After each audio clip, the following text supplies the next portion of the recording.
今仔透早，桃园的雨是落甲真粗，大园、路钓甲观音拢传出积水的灾情。挖到的时，水有开始咧退啊，不过水利署也发布一级警戒，提醒大家要爱注意。桃园落大雨，真侪所在淹水。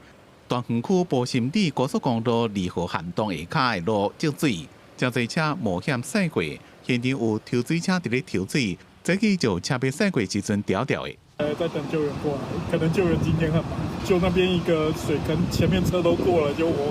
雨是大高饼，还佫传讲有人出来饮水。民众讲，水是对边仔工地带着黄土水流来，因遮所在较低，水拢流因厝内，不淹到下肚才悬。积水都淹到小腿啊！东区有来用沙包，所以它现在有慢慢的比较少了，但是那个还是一样。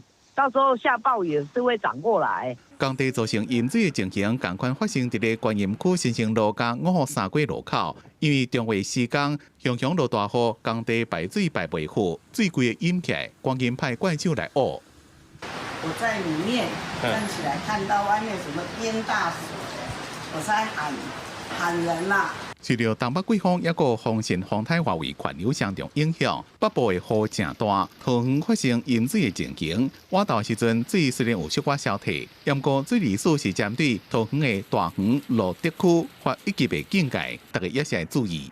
记者综合报道。